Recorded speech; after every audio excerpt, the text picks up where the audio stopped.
The Irene Dunne, Fred MacMurray Show. Starring Irene Dunne as Susan and Fred MacMurray as George. Together in a gay, new, exciting comedy adventure, Bright Star.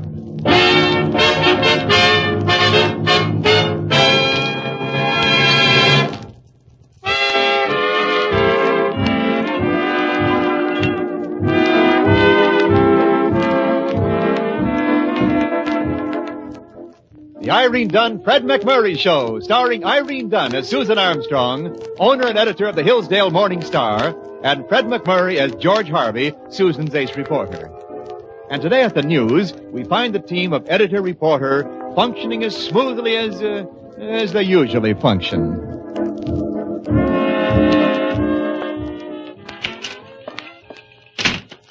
About this editorial on widening Vine Street, don't you think that maybe I'm reading, George. Oh, congratulations. But on this editorial... I've got to get through with this book, George, and I haven't got much time. It's Dr. Hawker's latest. Look at your mind through a microscope. Oh, see anything? A very obvious remark.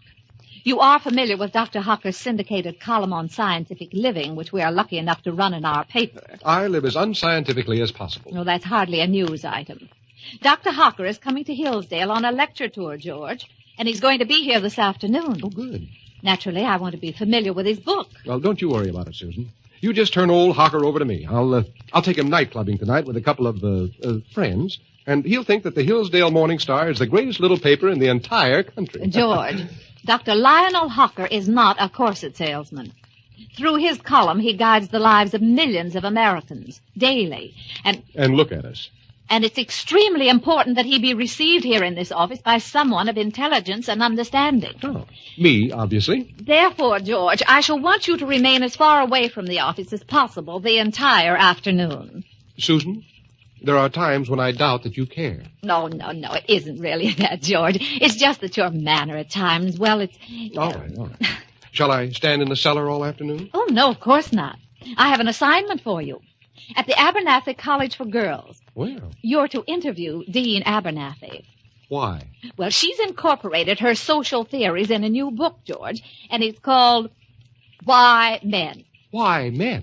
Mm-hmm. So if you don't mind, I can get on with Dr. Hawker's book now. Oh, sure. Pardon me for taking up your time. George, you're not angry with me. Me? Angry? Of course not. All you did was insult me, seek to hide me in the cellar like a poor relation, and compare my popularity with that of bubonic plague. I am leaving, Miss Armstrong, and it is doubtful that I shall return. George! Sorry, Mr. Harvey. I was just emptying the wastebasket. Sammy, you have just ruined my most effective exit in years.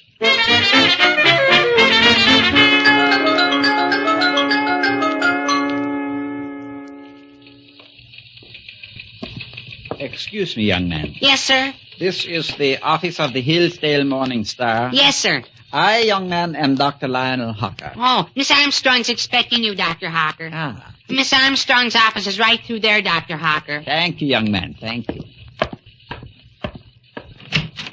Miss Susan Armstrong? Why, yes. Oh, Dr. Hawker. Who else? Well, won't you come in, Doctor? I can't tell you how honored we are to have you here in Hillsdale. Thank you. I guess just about everybody in town's been reading your book. I just checked the bookstore. 2 copies have been sold. Oh, well, those 2 copies certainly have gotten around. Won't you sit down, Dr. Hawker? Miss Armstrong, you are a very beautiful young woman. Well, thank you. You are living scientifically? Well, I try to. Married? No. Engaged? Well, no. In love? No. I mean, well, there is someone, but... Aha. You are not living scientifically. You are in love, but not married.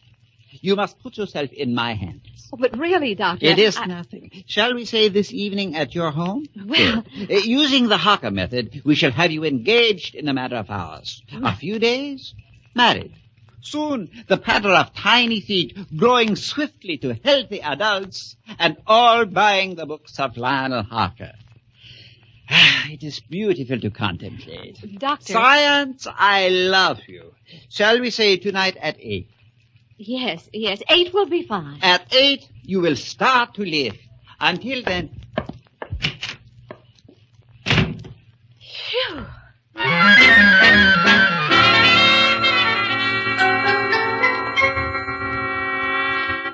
What time is it, Patience? 10 till 8, Miss Susan. Why?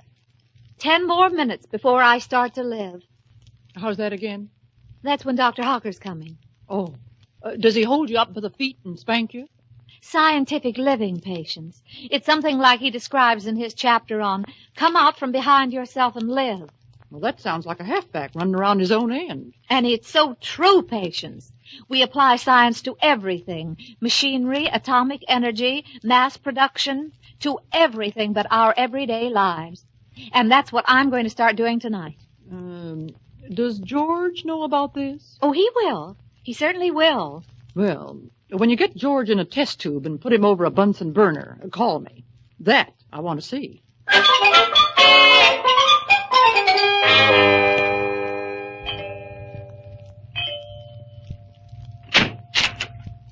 Miss Armstrong's residence? Come in. She's expecting you, Dr. Hawker. Ah, you know my name. Read your column for years.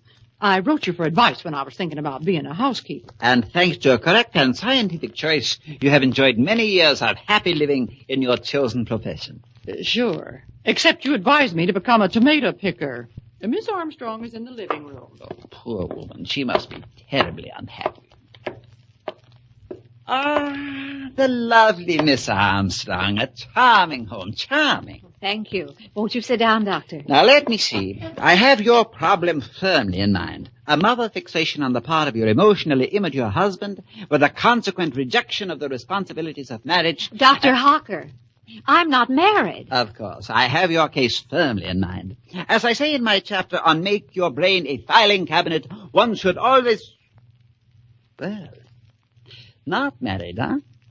Oh, I've had my chances, of course, but... Science has taken you over. Marriage, my dear young lady, is merely a problem in scientific selling.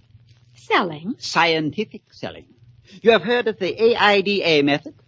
No, I don't believe I have. Used by our larger sellers of consumer goods. What has worked for them will work for you. Well, that's very interesting. Let us think of you first, not as Susan Armstrong, but as a refrigerator, right? Well, I'll try. Now, we wish to sell this refrigerator. AIDA. First, A. You must attract the attention of the prospect. Well, how do I do it? Anything at all. Strike a match. Ask him if he has ever been to Alaska. Anything, but get his attention. Get his attention.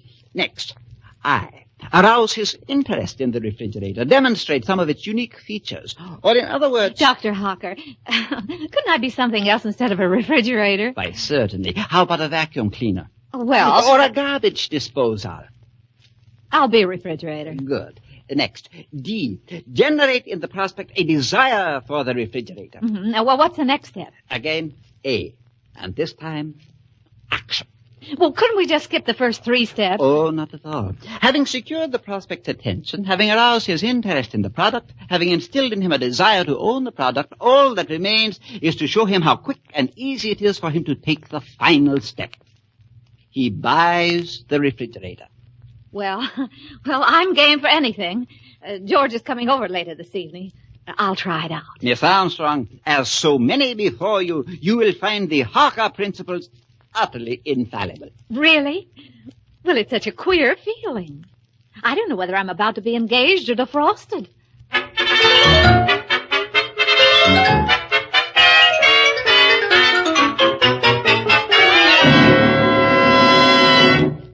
Well, I was telling you about my interview with Dean Abernathy this afternoon, Susan.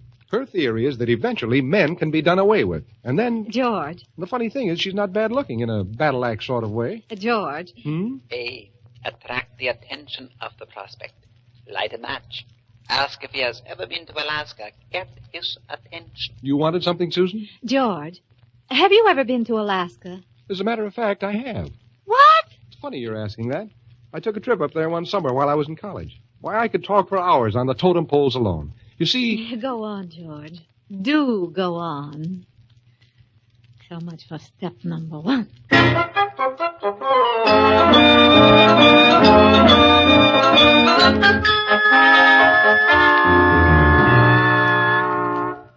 George. Yes, Susan? Arouse the interest of the prospect. Demonstrate to him some of the unique features of the product. George, have you ever noticed something? What's that?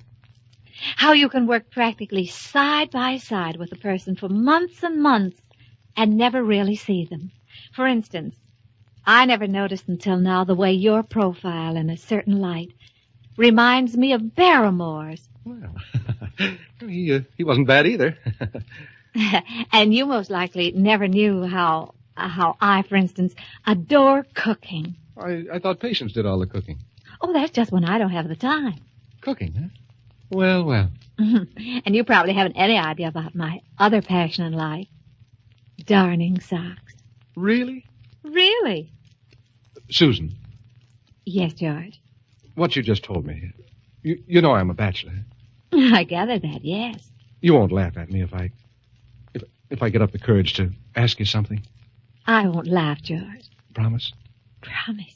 Well, Susan, would you show me how to darn socks? So much for step number 2.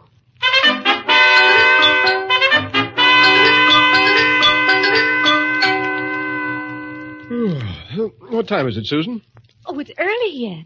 Generate in the mind of the prospect a desire. Desire. Mind if I switch on the radio? No, go right ahead.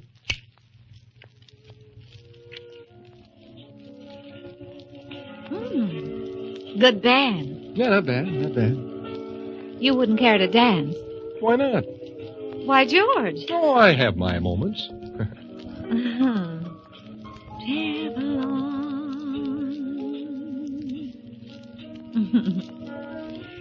Look up,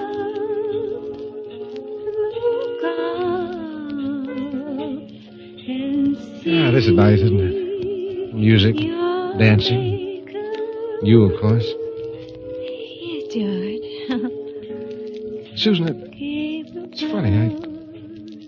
I don't know. I feel like something's come over me. Action. Having secured attention, aroused interest, instilled in the prospect a desire, show him how easy it is to take the final step. Action. George.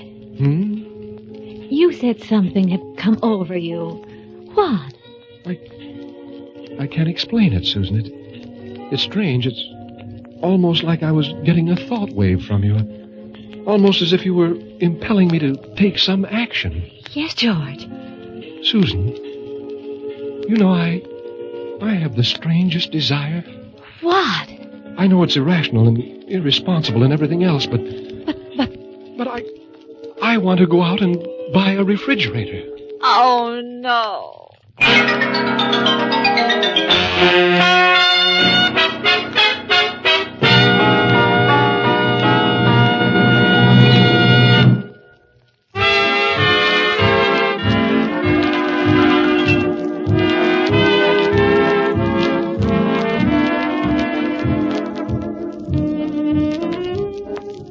And now back to our 2 stars, Irene Dunne and Fred MacMurray, and the second act of our story. Irene, that is Susan, didn't have too much success with Dr. Hawker's principles for scientific living when it came to applying them to Fred, that is George. To anyone who knows George, this was not altogether unexpected.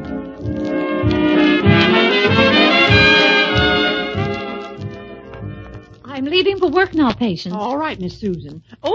I've been reading that book of Dr. Hawker you brought home. Look at your mind through a microscope. Yes. Very interesting. He's got a chapter in there on the scientific way to capture a mate, the AIDA method. And I was thinking that it might be just the thing for you to try out on... Patience. Yes? I tried it. No good. Nothing. Well, Dr. Hawker says in Chapter 8, if you have a problem, sleep on it. Patience, I tried that, too. What happened? Woke up with a very wrinkled problem. Oh. See you this evening, Patience. See you this evening.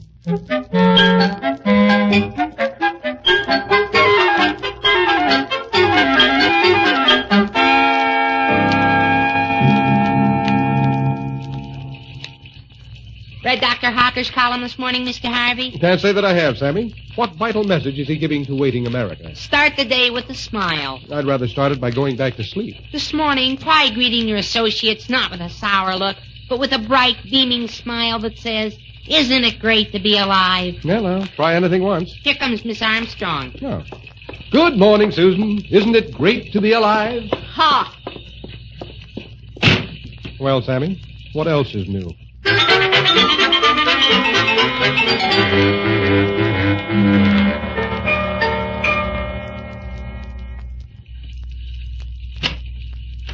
Are the storm signals still posted? Come in, George. I want you to set up some shots with our photographer. Dr. Hocker will be here this morning. Sure, Susan. And I asked Dean Abernathy to come in for some pictures, too. You know, the woman who wrote Why Men? A Crackpot. I think she has a very sensible thesis. Now, Susan... Good morning, Miss Armstrong. And this is George Harvey, Dr. Hocker, an employee. an interesting face. Improbable, but interesting. Thank you. And how did you make out last night, Miss Armstrong, with my AIDA experiment? I resent having things spelled out in front of me. Oh, he is irritable. Hasn't he had his NAP? Dr. Hocker, this is the subject of the experiment. Huh? Oh. And? Nothing. I think you're just as well on. However, scientific methods, Miss Armstrong, properly applied will always... Am I interrupting? Oh, Dean Abernathy. Come in, come in. Thank you. You know our Mr. Harvey, of course? Of course. And this is Dr. Hocker, Dean Abernathy. I'm sure you've read his column. Well, you're in town again? Hello, Violet. You two know each other? Unfortunately, yes. I should have thought you'd have given up by now, Lionel Hocker. Well, if at first you don't succeed... Miss Armstrong, Mr. Harvey, I shall return at a time when your business with Dr. Hocker is completed. But, Good day. Well, that was peculiar. Yeah.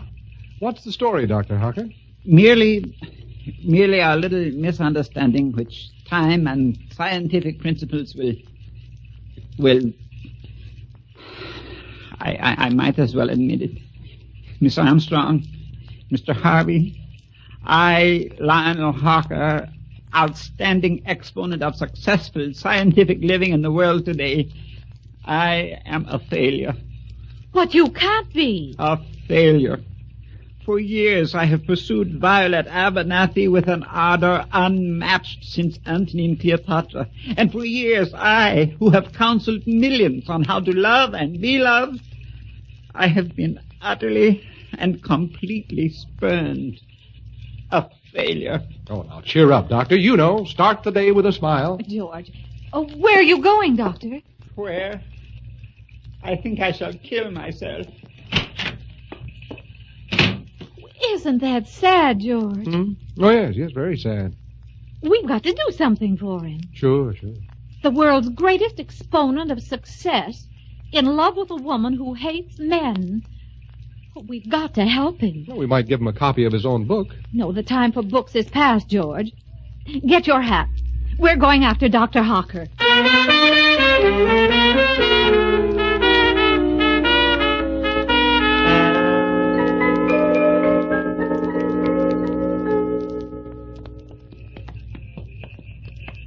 No, it's no use, Mr. Armstrong, Mr. Harvey. For the first 19 years, I thought she was merely being coquettish. Now I'm convinced she means it. Dr. Hocker, look where we are. Isn't this the Abernathy College for Girls? It certainly is. George. Now, Dr. Hocker, you go right into her office and sweep Dean Abernathy right off her feet. You know, the AIDA system. Oh, I couldn't do that. Why not, Doctor? Show her the real aggressive you. She knows the real me. She hates me. Oh, nonsense. You just don't have faith in your own methods. You know what has worked for the largest firms in America. Well, Oh, no, it wouldn't work for me. Why, of course it would. George, demonstrate the system for Dr. Hocker. Who, me? On Dean Abernathy? Oh, no, I didn't mean that. Come over here, George. Now, look, Susan, I'm not going to... Desperate times call for desperate measures. Now, look, we've got to restore Dr. Hocker's confidence. But why? Well, now, never mind why. Use his system. Look. sweep one of those young students off her feet. Oh, but these are Abernathy students, Susan. They're man-haters like the dean. George Harvey. Oh, all right. I'll try. Good. Try this little blonde coming along the walk. The one with that freshman beanie. Oh. Now, go ahead, George. Go ahead. All right. Excuse me, miss. Yes? Have you ever been to Alaska? I hate all men. There you see, Susan. It's like I said. Well, try step number 2, George. Well, you wouldn't be interested in a refrigerator? Oh, I hate all men. Especially tall, slim men with wavy hair and hazel eyes and little boy smiles. I hate all men. You see, Susan, she says she hates You're all... doing fine, George. You see, Dr. Harker? I can hardly believe it's my own system. You see, young lady, this particular model I'm demonstrating has certain features that... Yes? Would you mind not standing quite so close? You're breathing on my tie. I know what men are. Pursuing ever, seeking to capture, dominating helpless womanhood. No, really. I'm afraid you have the wrong idea. Men are... hey, what are you doing?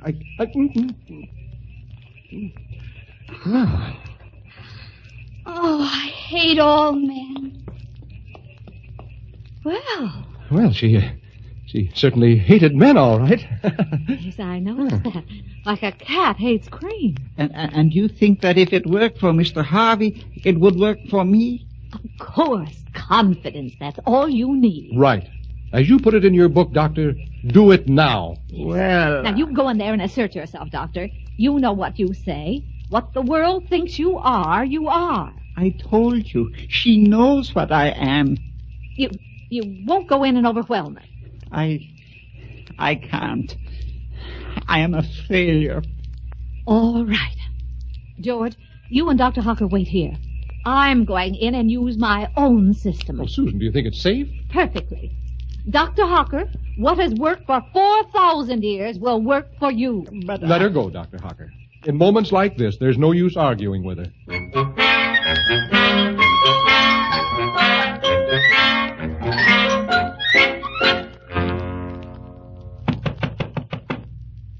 Come in.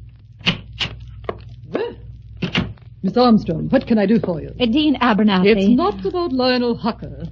I'm afraid it is. Miss Armstrong, for 20 years I've told him repeatedly that I will have... I've come to you as one woman to another because I feel it's the only honest thing to do. What is? I've come to ask you to give him up. Me? Oh, I know what you're thinking of me. Believe me, I thought all these things of myself. But I'm afraid I can't help myself. You know Lionel. I'm not quite sure I do. I can't excuse myself. I can only say it all happened so quickly. What did? One moment, we were almost strangers.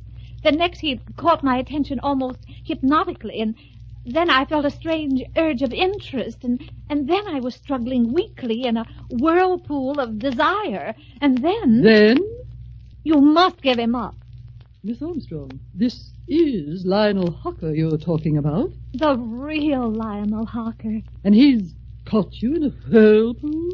Oh, I know he's cool and calculating and scientific, and I'm just a woman, a plaything to him, but... I never knew he was so playful. Dean Abernathy, I can only ask you, will you give him up?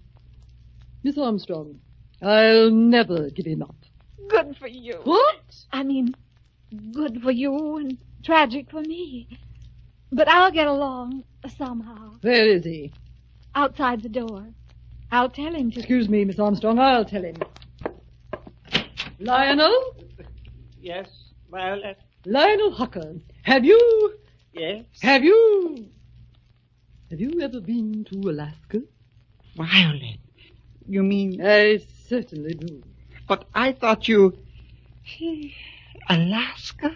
You see, Dr. Harker, as I interpret it... Never mind, George. Get your kayak and let's paddle off home.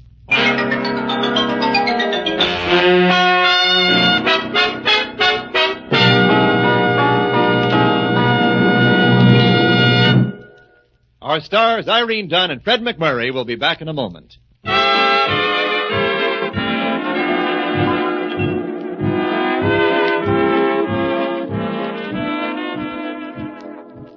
Susan, I have to hand it to you. You do, George? That was pretty smart the way you figured out the Dean wasn't a man-hater and a little jealousy would bring her around. Why, thank you. Of course, I knew it all the time myself. Oh? Sure. No woman in the world really hates men. How do you know? Dr. Hocker told me. And that theory of his isn't bad either. AIDA, Alaska... Totem pole. Sure. You know, there's just one thing about that Alaska part I still don't understand. Yes? Where can you find an Eskimo who needs a refrigerator? Oh, George.